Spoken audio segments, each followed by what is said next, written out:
Assalamualaikum warahmatullahi wabarakatuh. Pada kesempatan kali ini saya akan membahas tentang koneksi antar materi modul 1.4 tentang budaya positif. Bersama saya Sherly Oktasari, calon guru penggerak angkatan 11 dari SMK Negeri 7 Padang dan fasilitator Bapak Surajio dan Ibu pengajar praktek Ibu Marniti Yuningsih. Seorang guru yang baik harus memiliki kemampuan yang pertama menciptakan budaya positif, yang kedua menerapkan budaya positif di lingkungan sekolahnya. Budaya positif tersebut dapat dijalankan dengan konsep-konsep inti memahami disiplin positif. Yang pertama, memotivasi perilaku manusia berkaitan dengan hukuman dan penghargaan, posisi kontrol guru, membentuk keyakinan kelas, dan yang keempat, penerapan segitiga restitusi. Yang pertama, mari kita bahas disiplin positif. Apa itu disiplin positif? Yaitu disiplin yang mengajarkan peserta didik bertanggung jawab berdasarkan nilai-nilai kebajikan. Selanjutnya, disiplin yang mengontrol diri dalam melakukan tindakan. Kemudian, menyadari dan menerapkan dengan kesadaran bukan keterpaksaan. Maka dari itu kami bisa merumuskan 3T. Apa itu 3T? Nah, 3T adalah tepat, terampil, terserap. Di sini maksudnya tepat waktu dan tepat menentukan perencanaan untuk sebuah tindakan. Yang kedua, terampil mengaplikasikan ilmu di bidangnya. Dan yang ketiga, yaitu terserap di industri dunia kerja. Ini rumusan yang saya buat untuk bangku SMK. Baik, yang kedua, motivasi perilaku manusia. Ini kita kaitkan untuk peserta didik, ada yang termotivasi untuk menghindari ketidaknyamanan berupa hukuman, ada yang untuk mendapat imbalan dan penghargaan, serta untuk menjadi yang mereka inginkan dan menghargai diri sendiri dengan nilai-nilai yang mereka percaya. Jika kita lihat poin 1 dan poin 2 itu merupakan motivasi eksternal yang berasal dari luar diri peserta didik. Dan mana yang motivasi internal?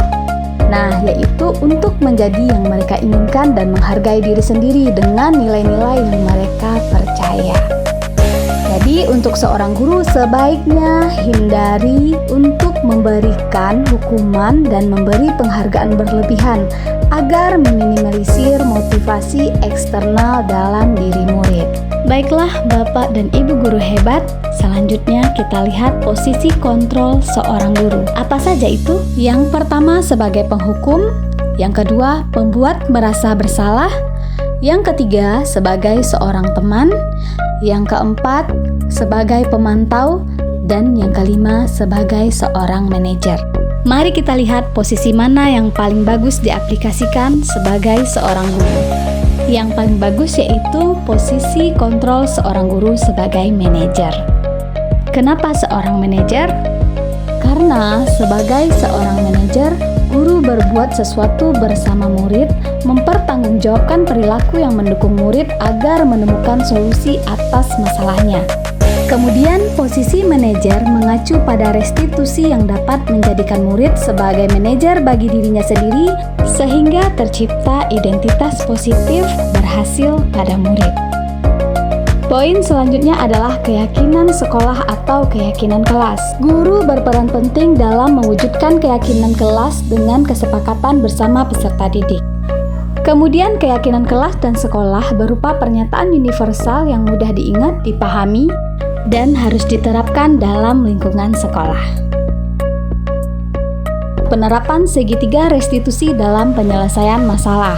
Guru yang menerapkan posisi kontrol sebagai manajer menyelesaikan masalah dengan menggunakan segitiga restitusi melalui 3 tahapan. Yang pertama, menstabilkan identitas, yang kedua, validasi tindakan yang salah, dan yang ketiga, menanyakan keyakinan. Tujuan penerapan segitiga restitusi adalah untuk menghasilkan peserta didik yang mandiri dan bertanggung jawab.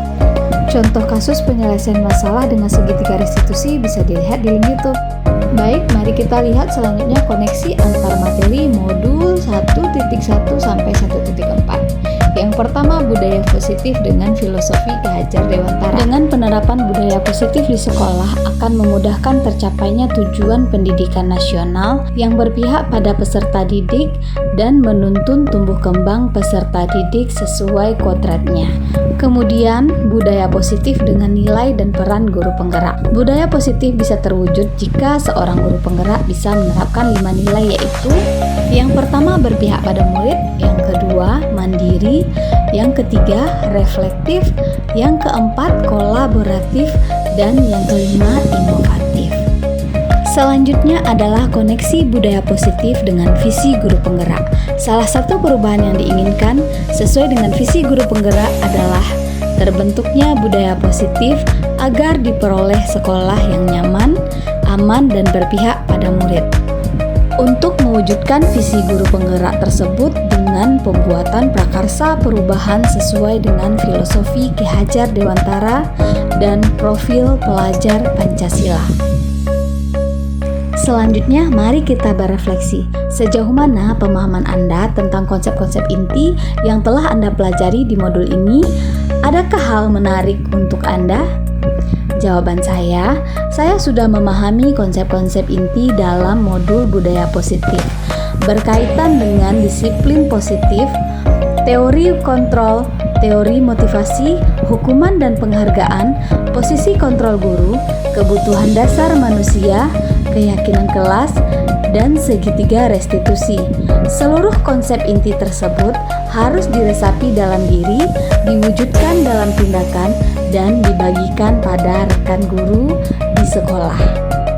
Kemudian, hal menarik yang saya dapatkan dari mempelajari modul ini adalah ketika mempelajari 5 kebutuhan dasar manusia: bertahan hidup, kasih sayang, kesenangan, kebebasan, penguasaan. Dari pengetahuan ini saya mempelajari bagaimana cara memenuhi kebutuhan manusia sebagai peserta didik. Hal menarik dalam modul ini tapi di luar dugaan saya adalah dalam mempelajari teori motivasi perilaku manusia, ternyata memberi penghargaan dan reward kepada peserta didik dapat menimbulkan dampak yang kurang baik, diantaranya dapat merusak hubungan, menurunkan kualitas, mematikan kreativitas, dan bersifat menghukum. Kemudian, perubahan yang terjadi pada diri saya adalah kebiasaan posisi kontrol yang saya lakukan biasanya sebagai penghukum dan pemantau. Ternyata, posisi yang seharusnya saya miliki adalah sebagai seorang manajer, yang proses penyelesaian masalah adalah dengan pendekatan segitiga restitusi. Selanjutnya, pengalaman yang pernah saya alami pada saat menerapkan budaya positif adalah menangani siswa yang memakai lipstik ke sekolah, siswa yang terlambat memasuki ruang praktek, dan saya menyelesaikan persoalan itu dengan penerapan segitiga restitusi. Hal yang sudah baik menurut saya adalah sudah mulai muncul motivasi internal pada diri murid dan menerapkan keyakinan sekolah tanpa paksaan. Hal yang perlu diperbaiki adalah menanamkan posisi guru sebagai seorang manajer. Sebelum mempelajari modul ini, pernahkah Anda menerapkan segitiga restitusi ketika menghadapi permasalahan pada murid? Jika iya, tahap mana yang Anda praktekkan dan bagaimana Anda mempraktekannya? Jawaban saya sudah pernah mencoba menstabilkan identitas, tapi saya belum menyadari kalau tahapan yang saya lakukan adalah tahapan segitiga restitusi. Selain konsep-konsep yang disampaikan dalam modul ini, adakah hal-hal lain yang menurut Anda penting untuk dipelajari dalam proses menciptakan budaya positif, baik di lingkungan kelas maupun sekolah? Tentu saja ada, yaitu melakukan kolaborasi antar pihak sekolah bersama orang tua, peserta didik, dan melakukan penerapannya di rumah, agar terbentuk karakter peserta didik yang mandiri dan bertanggung jawab. Baiklah, sekian dulu pemaparan saya tentang koneksi antar materi modul 1.4. Sampai ketemu di tugas dan video-video menarik lainnya seputar pendidikan. Saya akhiri, wassalamualaikum warahmatullahi wabarakatuh. Salam guru penggerak.